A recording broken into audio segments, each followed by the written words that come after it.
Alrighty, so today we have Ben Smarr with us.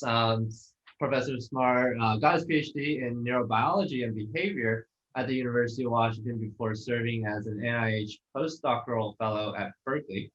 Dr. Smarr's work focuses on biological rhythms and neuroendocrinology, which he approaches through collaboration with wearable devices companies and communities wishing to collaborate to explore the data they generate about themselves. Dr. Smarr joined UCSD's Department of Bioengineering early in 2020. What a year to join, huh? As a joint appointment to the Halicioglu Data Science Institute and is the UCSD PI and technical lead on the largest public wearable-driven COVID-19 study, TemPredict. All right, Ben, I'll let you take it Cool. Thank you, Edward. And as Tom was pointing out, this is me, but only sometimes. So yeah, it's great to be here. Thank you for the invite, Edward. I really appreciate it. So what I'm going to try to talk about is sort of a microcosm of the work I do, which is trying to open up a lot of data stories. So how do individuals interact with the data that they generate to help science move forward? How can science encourage that? I'll give a couple of examples, and then we'll try to talk about how do we apply that to COVID and how has that in fact already been helpful within COVID. And I just want to explain a couple of these things. So first is my background is very much circadian biology, neuroendocrinology and daily rhythms and ovulatory rhythms. And there's a wonderful center on campus, Center for Circadian Biology. So if anybody after the talk says, hey, those rhythms really do sound useful, there's lots of allies that you can reach out to right on campus. And the basic concept here, I won't have a background slide about circadian rhythms, but the basic concept is everything in your body has some oscillations to it. So your temperature is not constant, your appetite is not constant, your wake and sleep rhythms are not random, but there's a sort of a time of day that's modulating all these things across your body. Actually modulates about 60% of your genomic expression, in fact. And because all these different pieces of you are oscillating, and because they're all inside your skin, they hear each other, they talk to each other. And so over here we have this cartoon of a coupled oscillator with a weakly damped linking between the two pendulums, this spring. Sorry, Edward, you can see my mouse, right? Or should I have a pointer? I'll make a pointer. I can see your mouse. Okay. But you can also do that. Already done. So the idea here is that if you set these two oscillators swinging, no matter what phase they start at, they'll end up synchronized because they share information with each other. And so your body is that way as well, that all of these oscillators, when you're healthy, are coordinated. And if we could measure that, say from something like distal skin temperature or heart rate, we could get information about your internal oscillators. And then when there's chaos, we can get information about that chaos, which is a risk for disease states. So before I start into all of that, I want to just give my conflict of interest statement that I work with Aura, which is one of these wearable device companies, as a science advisor. Basically, really happy that they want my opinion on how to better do science and be a better wearable device company, so that's cool. But they'll factor in later. And first, I want to start a few years ago with, before wearable devices, work that I was doing with animal models. So in this case, we're using biological rhythms as signals. And what I mean by that is, how do we think of those oscillations like you would any waveform, which you could then process to extract information? So here we're looking at days stacked on top of each other, time of day across the x-axis, and here we're looking at activity in a mouse. And something happened here, maybe the sensor broke, we didn't know at the time. But luckily, I was not only measuring activity, I was also measuring temperature, and we can overlay that. So this is the same animal at the same time. And you can see that by having access to a more physiological measure like temperature, we're really able to see much more nuance about the physiology. And in this case, we see lots of different overlapping biological rhythms. So these long white days are days of heat or estrus. So this is when the mouse is ovulating. And you can track those. In a mouse, it's 4 days. In a human, it's roughly 28 days, of course. You also see these ripples, and they happen within a day. These are called ultradian rhythms. So circadian is about a day. Ultradian is ultradian. It's faster than a day. You also see there's this transition here and this transition here, where we go through sort of a state change. And this was because I was studying the effects of circadian disruption on development, which it turns out is not healthy. But I had to figure out when are these mice pregnant so that I could start my manipulations. And the standard from the vets was, well, when they give you pups, then you know that they were pregnant. And I said, okay, that's not actually super helpful. So I started looking at these data, and lo and behold, you can see pregnancy. And that in itself was a finding that we published. You can also see birth. And by applying some of the signal processing within the first, comparing the first 3 days to the next 3 days after pregnancy conception, we can look at what strength are the different frequencies composing this signal over time. And so we have a nice strong daily signal, not so strong ultradian signal. And after conception, rather, you see that the relative strength of these ultradian rhythms goes way up. And that, even within 12 hours, you not only know is the animal pregnant, but is that pregnancy likely to come to success? There's that peak of ultradian power here, around 2 or 3 hours. So that was a really big step forward, going from I don't know if the animal's pregnant until it's given birth to I know whether it's pregnant within hours, and I know whether it's a healthy pregnancy. And that really made me say, well, gee, I wish I could do this kind of thing in people. Similar story, looking at a disease state now. This is Huntingtons. So these are mice with a Huntington's either single or double knock-in gene. And looking at the relationships across oscillators. This was work done with Chris Caldwell at UCLA. And he had mice with sensors that gathered more than mine did. So core body temperature and activity, but also various heart rate measures. So I constructed networks. And what we're looking at here is that blue is good, red is bad. And the line connecting these is, for each individual node, how coherent are those ultradian and circadian rhythms? Which is to say, how phase stable are the two rhythms to each other within a day and across days? And then once you have that relationship, you can say, how well does that match this other variable? Are they all showing similar rhythms? And you can see that when animals are young, before Huntington's kicks in, they all have actually similar strength networks. When we can then watch these animals age, we can see the decoherence come into that network. And it's not so much that any individual variable is the best thing, but you can watch that the whole network itself becomes weaker. And while aging does that to everybody, and so you see that sleep deconsolidates in old people, for example, we can see that there's substantially more, significantly more degradation in the Huntington's networks. And so this was an early indicator for disease onset. And of course, it also lets us then go in and pick out, well, which were those most useful edges, right? What differentiated aging and disease from aging and healthy? And that fuels future work, of course. So again, I said, well, that's super cool. Man, I wish we could do this in people. There's all of these different things we want to be able to do predictive personalized medicine for. How do we get these data? And so that's what brings me to what I like to affectionately refer to as the information reformation, because I think we can't get there from here. I think we need to change pretty much a lot of how we do science and medicine, opening it up. So the information reformation is basically the idea that in the Protestant Reformation, you translated the Bible into the vernacular. And so rather than asking a priest, what should I do, what's right, you could read the thing with your buddies and you could argue about it. And that had what I would argue is potentially some negative effects in the sense of sort of splintering into 1,000 sects. But it had the very positive effect that if you wanted to explore something, you could, and you weren't stuck under whoever happened to be near you saying that's not how we do things. And in the age of wearable devices, like Martin Luther was a fan of apparently, we can start to say, well, if somebody has an undiagnosed disease, wants to track their pregnancy, wants to learn, is the new diet going to affect their diabetes? Rather than wait for a paper to come out, they can actually access their own data and do their own experiments. And when those experiments seem to work, if they're allowed to tell those stories, that can then inform the science that follows up and says, good, well, how consistent is that? Does that work for other people, et cetera? So there's an ability, I think, now to really engage large populations in the discovery process and have them be part of what do we think is important, what do people care about, and how do we actually learn about it. So now I want to switch and give a few human examples where that's been useful, and then I'll get into the COVID work where that's been useful.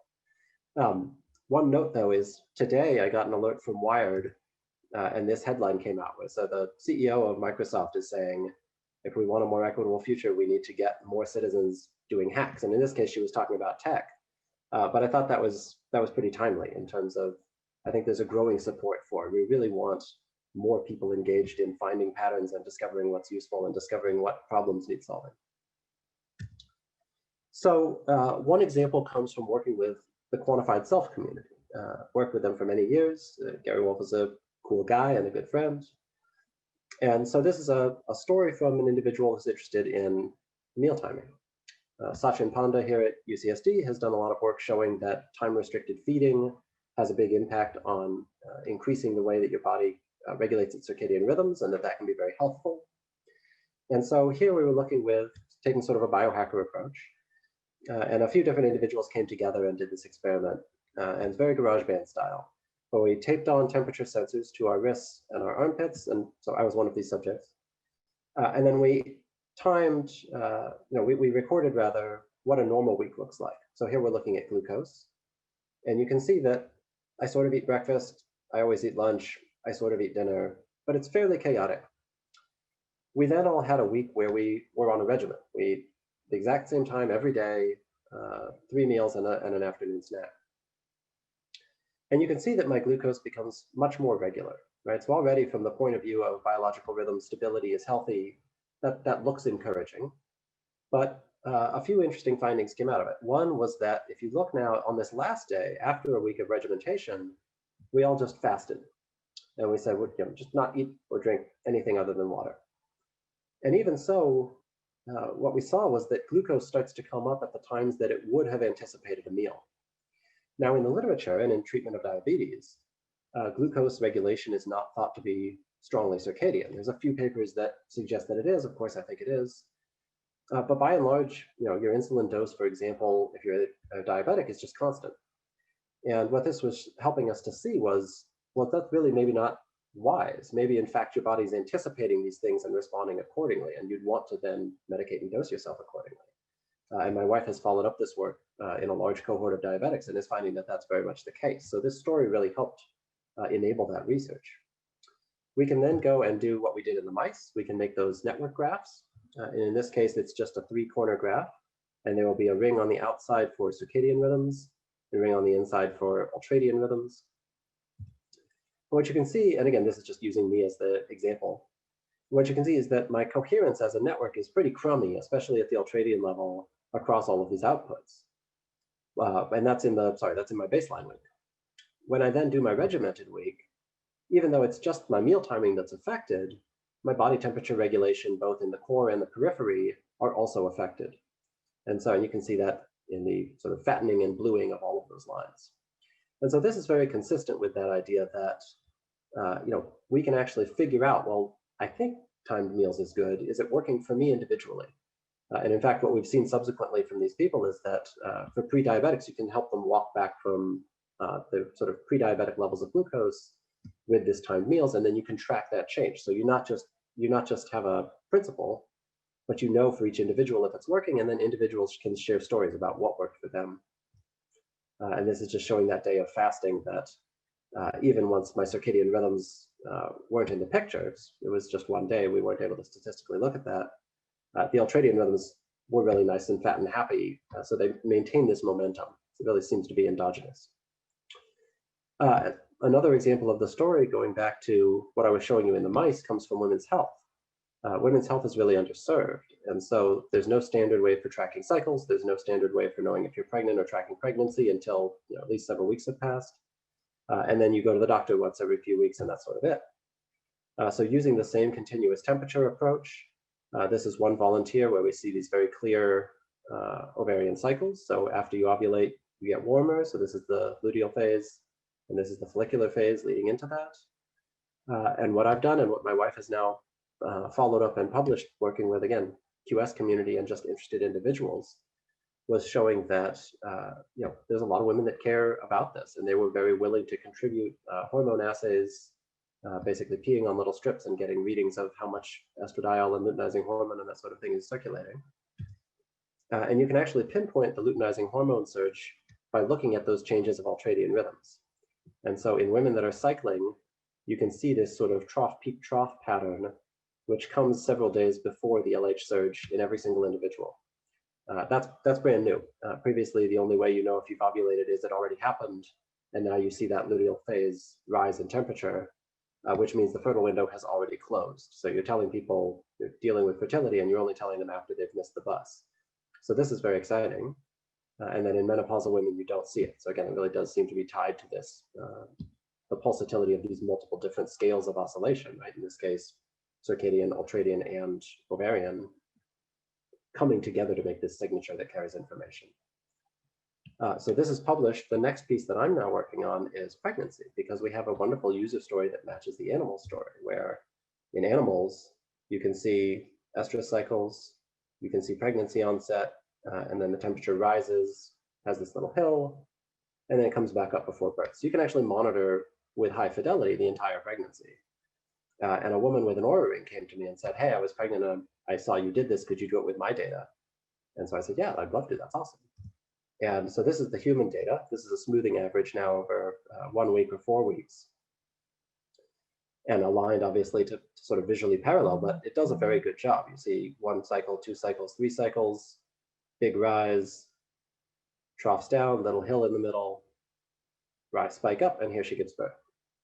And so I now have an IRB approved study going forward with Oura, where we're reaching out to the users, and we're saying, for some reason, this has gone completely unserved, but the technology exists now, and we want to engage with you. So we're working on monitoring pregnancies, and I'm super excited about this because it goes from maybe you're going to have a preterm birth, maybe you need to be stressed out all the time, who knows, to, hey, you could actually just watch this thing progress and have a lot of certainty. And then if something happens to you and you share that, that helps us find the patterns that lets other people know. So your experience and your story really contributes to a sort of growing goodness in the world, which I think is wonderful. Now there's some caveats, and I'm going to pivot now into the COVID story. How do these stories help us when we're thinking about something like disease? Different variables, I've shown you activity and temperature, some heart rate. Different variables have very different characteristics across individuals. So these are the first 50 individuals that joined TemPredict, which is device users, wearable device users that are getting COVID and taking daily surveys and telling us what's going on with them. Got about 65,000 people enrolled at this point. So this is just the first 50 that we were using for preliminary data.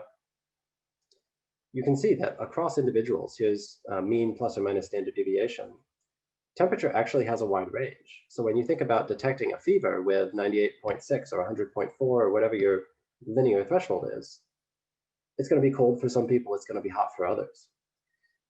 Things like heart rate are even more labile across individuals. So some people will never have the heart rate that is the lowest of some other people.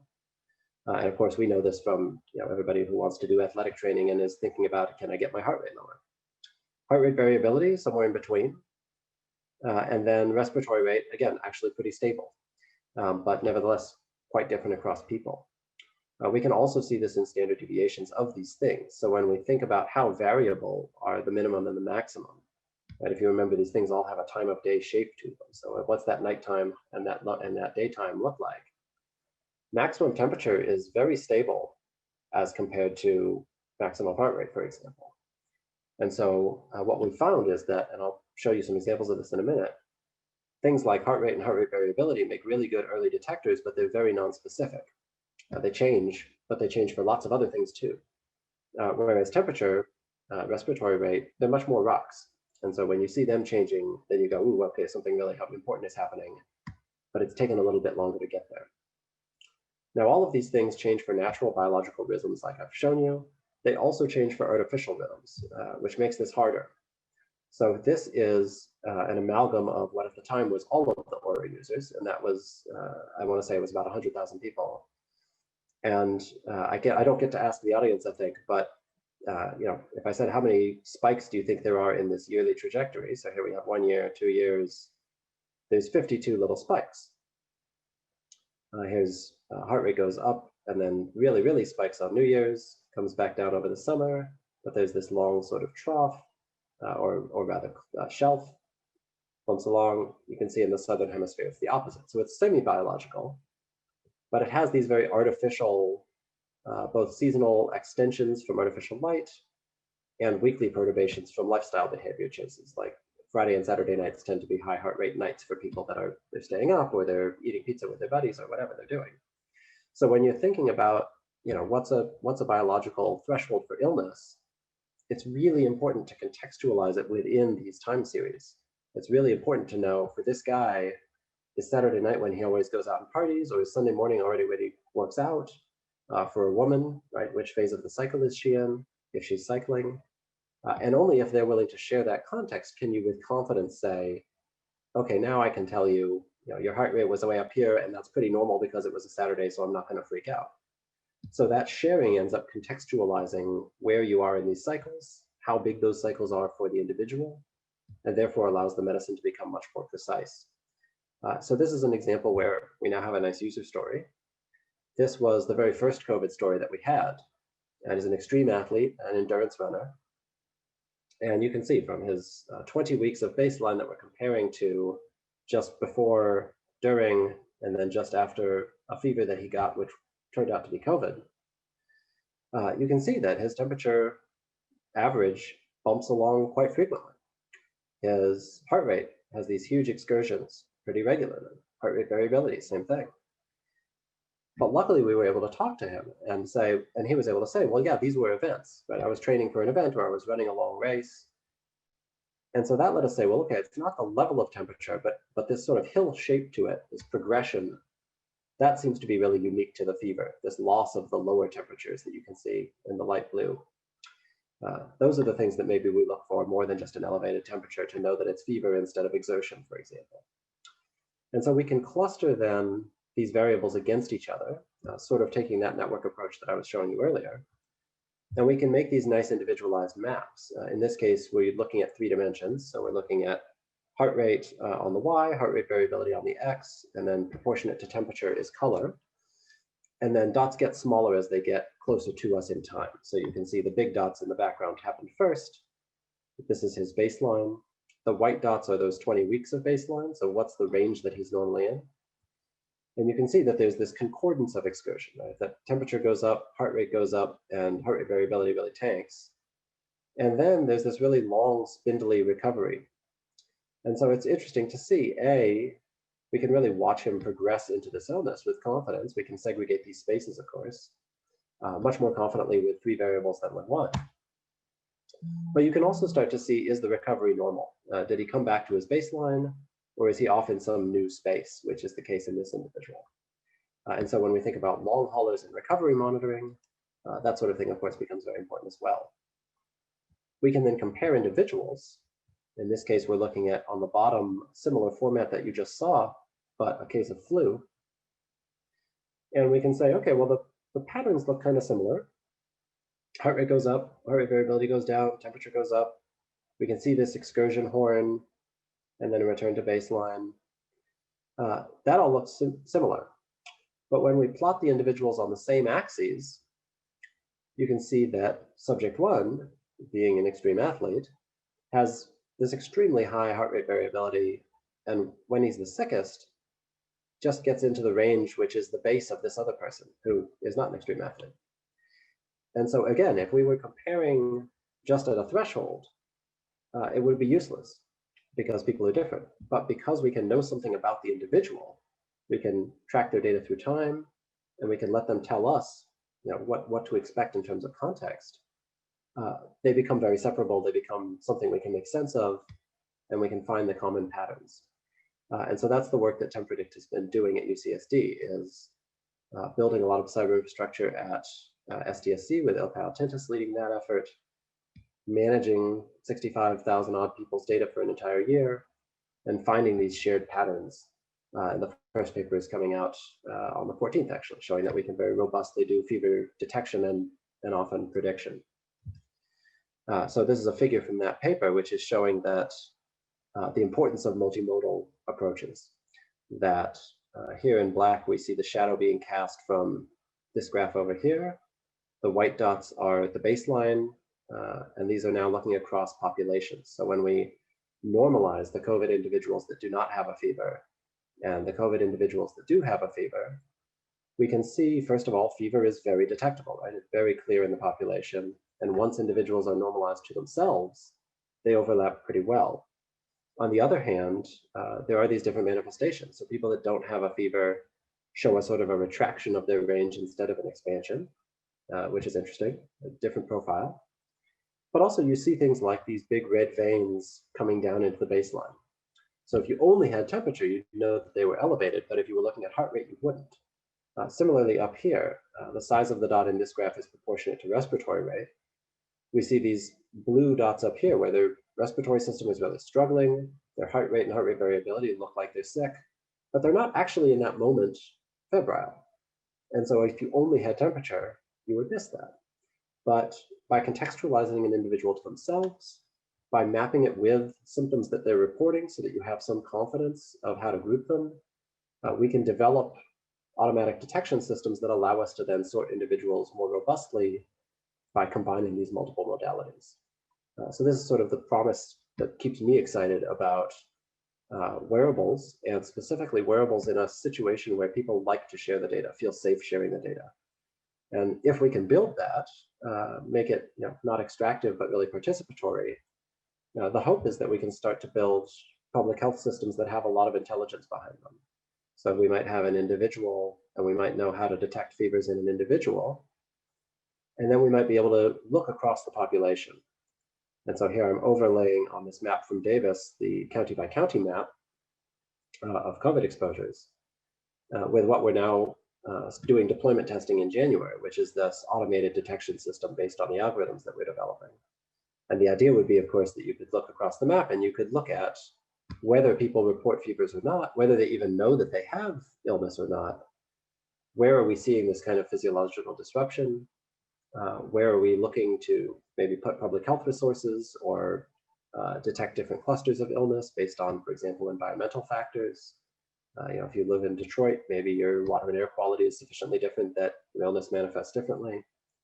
And this kind of system could be used for flu, it could be used for pollution tracking, it could be used for all kinds of things. And as I say, I think it's really dependent on valuing the time series and the biological rhythms that make those time series, and valuing the individuals and encouraging sharing so that we can do hypothesis generation together so that we can know what we're looking for and what people care about. And I'll just end by saying, I think San Diego's the place to do this because we have all these incredible centers and all these incredible groups that, as far as I can tell from my first sort of quasi year here, even though I wasn't actually here for a lot of the year, everybody is incredibly supportive and collaborative. And so it seems like a wonderful place to try to chase a vision like this. So with that, I will just say thank you for your attention. I hope those stories were interesting, and I'm very happy to take any questions. Awesome, thank you. All right. And I can stop sharing if people want to just talk. Otherwise, I can leave it up if you prefer it for the recording, but let me know what you like. I think you can pull it down. I think Cool. we could use some faces in the recording. Yeah, it's nice to have faces. All right. Ask away, anyone.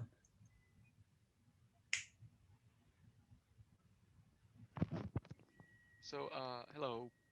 Just show my face over here. Hey, Benjamin. Full disclosure, let me just move your face up here. Oh, there you go. So, full disclosure, I'm actually one of the subjects in your study. Hey, thank you. So I was like super excited. Not very excited when I actually got to do some blood work at home to, tell whether or not I got COVID at any point in time. Yeah. I don't have a problem with needles, but telling myself that it's okay to puncture my finger to get some blood out of it wasn't very easy. It's not. Yeah, I sympathize. I've done the same, so I appreciate it.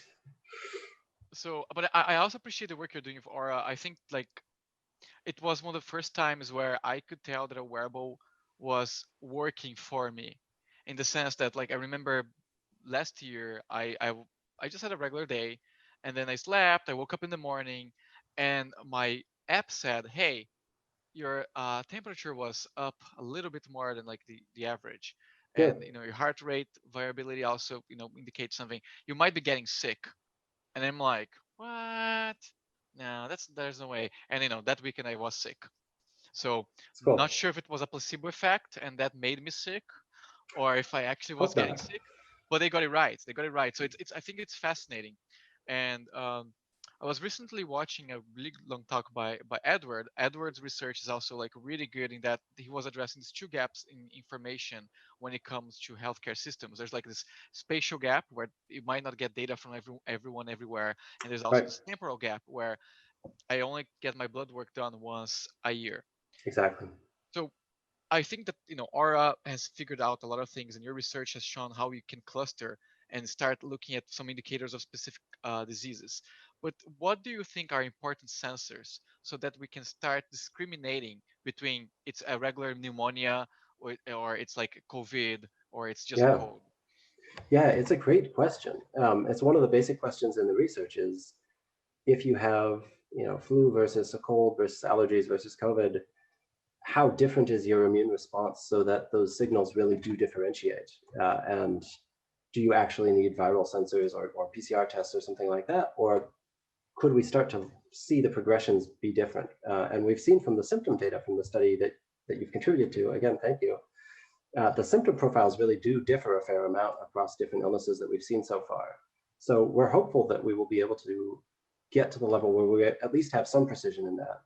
But basically, I think more sensors is better, and more contiguous data is better, right? So as much as I'm a fan of Aura, I really do think that wearable devices are sort of a transitional technology, and eventually, ambient sensation will make it so you don't worry about charging it, or did you put it on a different hand or whatever.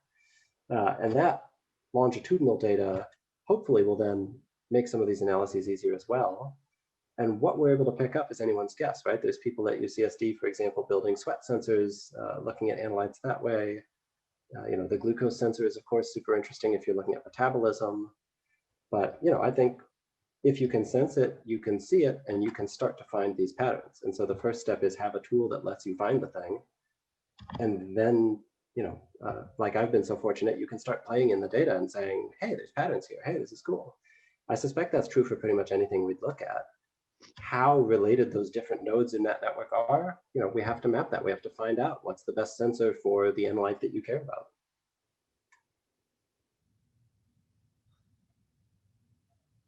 I think it's super interesting that this kind of thing is possible, but it's brand new, so there's a lot of work to do. Thank you. Yeah, thank you.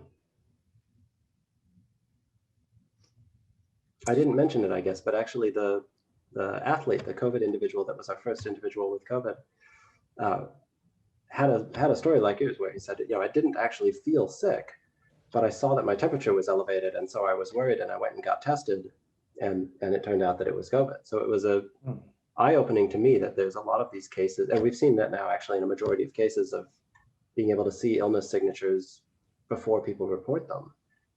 And so, I'm really curious to know, of all of the asymptomatic cases that are out there, how many are physiologically asymptomatic versus simply unnoticed?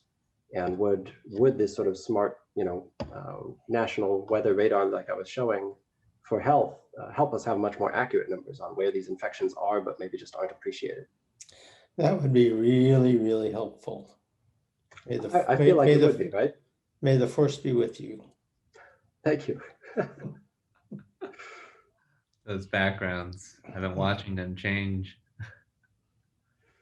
It's part of my art.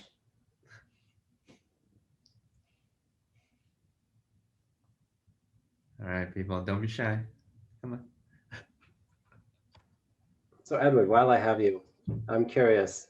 I've tried out this information reformation idea on a few people now. When you see that, do you go, oh, he's going crazy, or do you think there's some legs there? I like the little speech bubbles. I think I kind of just spent some time like studying the picture while you were kind of just talking. I think the effect's good. I think it works. Cool. I think it really is a historical moment. I'm just not quite sure the right way to convey it, the right level of tongue-in-cheek. That's a good level of tongue-in-cheek. Good. It completed it with the what is it? Yeah. The wires. It made it look more visually tongue-in-cheek.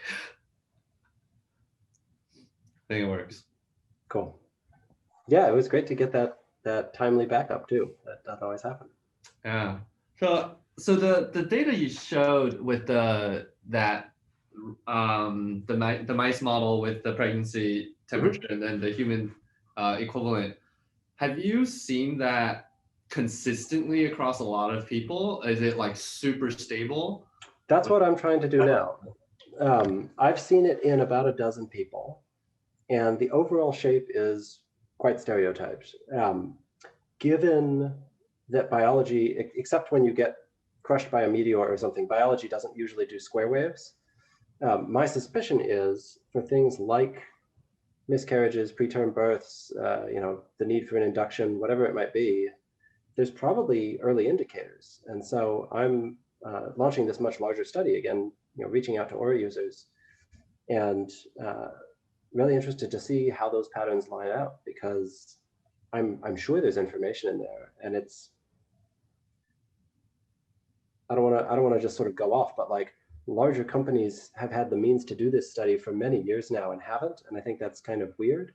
And so it's another place where I feel like the Reformation model is really nice, right? Rather than wait for a big company to say, we've decided to productize this, it's something people care about. So it ought to be something they can just stack the data up. And really my job, I think, is just help do that, help make sure that, more nuanced analyses that I've had the privilege to get trained in get to be applied. I have a quick question. Sure, please. It seems like a lot of these rhythms, these circadian rhythms, are very context dependent, as you mentioned earlier. I was wondering, when you're looking at the data that you're collecting, do you look at it individually and try to look at each signal individually, or are some of these rhythms and patterns actually generalizable, and can you actually apply big data to that? Yeah, so that is exactly the challenge. Thank you. It's a great question. In this case, I think the story I was trying to convey with the talk was very much to this point of, when we look at the COVID data from a traditional standpoint, it's not very helpful because everyone's in a different place. Some people are weakly or not, some people are hotter or colder, et cetera.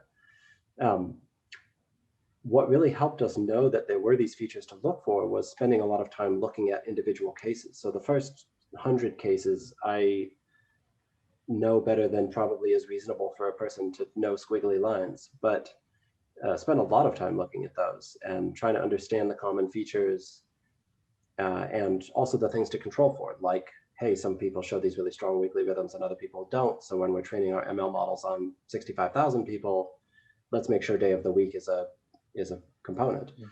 Mm-hmm. I think if you can't see the data, you can't intuit where the patterns will likely be. And if you have tens of thousands of people, you can't see everybody individually. So it's really useful to start to just pick them out and spend time with them and get to think about the individual cases. Thank you. And I guess, sorry, in answer to your last question, yes, in the end, once you normalize things within individual, a lot of these patterns end up shaking out. Like circadian stability is always good as far as I can tell. Sleep fracturing is generally not good. Relative elevations of temperature, for that time of day is generally not good. Things like that. I see. Thank you. A question about the circadian stability point, about how you had the very scheduled meals, and then suddenly when you do fast, you still kind of have that, like, yeah, that was cool. So is that, in some ways, does that tell us that our body is in some ways adapting and eating when we don't necessarily need to? Does that also have an effect where it's like, my body's basically going, well, I should be feeding now, right? Absolutely. Rather than I need. Absolutely. So the biological rhythms, if you want to think about it, it's like pushing a swing, right? If you know where it is, you can either stop it or make it go better. And if you completely ignore phase and push it randomly, then there's a good odds that you're gonna, either you'll get kicked, I guess, or you'll screw up the nice oscillation that it had. And that's certainly the case for circadian rhythms. Ultradian rhythms are much less studied, right? They really require this continuous data within individuals to even be able to see them. Because if you can imagine, if you average your meal times and mine, they start to get blurry pretty quickly. Right. But now that we can look at them, they seem to obey those principles. And so that was one of the fun things that came out of that story was, it gives me the confidence to start pursuing that research more formally, knowing that we see that entrainment, so regularization happening across these variables, which it makes sense, right? If your pancreas knows it's time for lunch and it's getting ready, it probably does a better job, right? That's not crazy. Cool.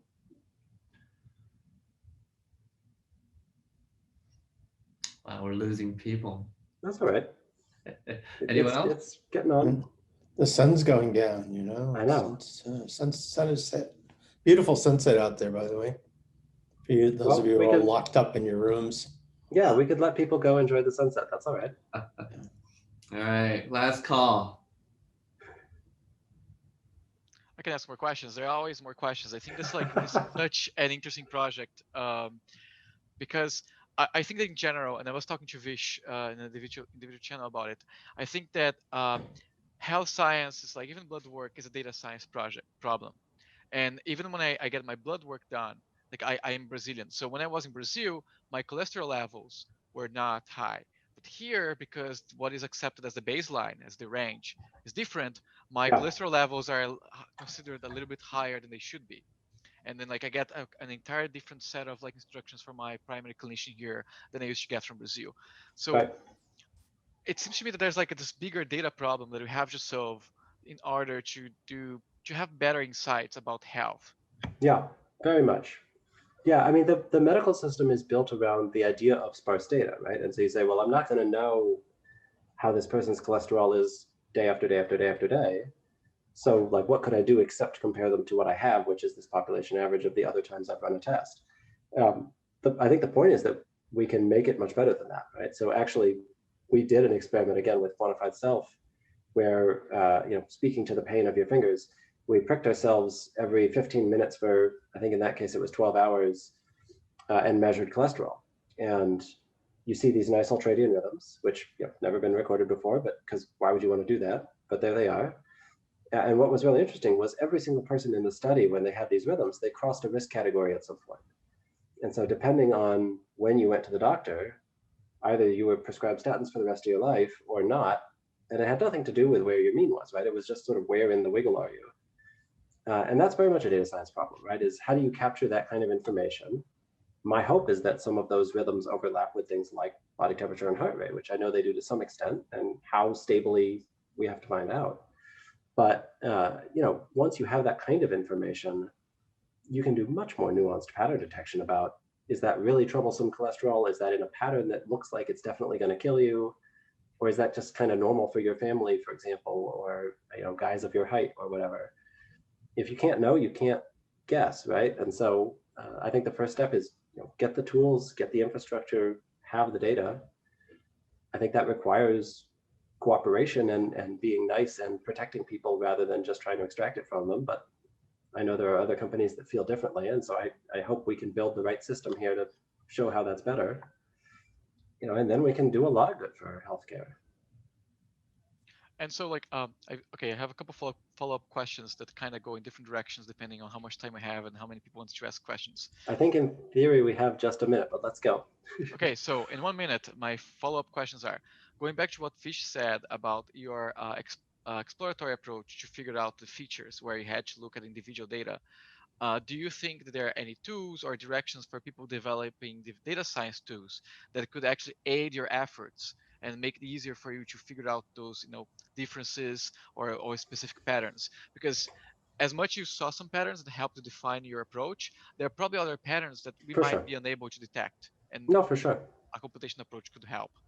For sure, I love it. I mean, right now, I don't have that system set up, but that's exactly what we're trying to build here at UCSD is basically put the data in a portal where it's open so people can work on it. But second of all,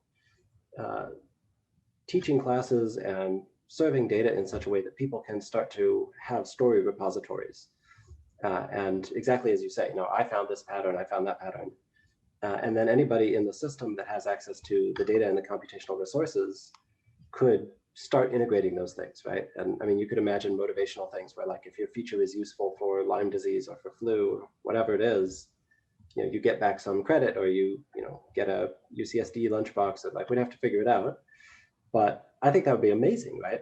My fantasy is that like kids in high school get taught CS by doing real world problems and contributing things exactly like you described. I don't see why we don't do that, other than it's not how we used to do it. And so figuring out the right way to create that kind of social change, I think that will be, I mean, that's the Reformation, right? I think that will be game changing.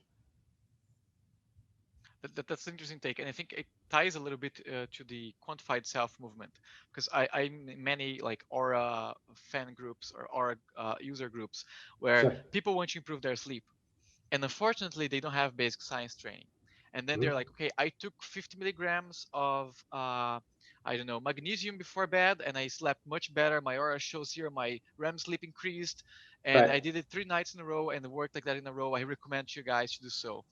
And thankfully, we're seeing some apps that kind of help you, like even Vineet.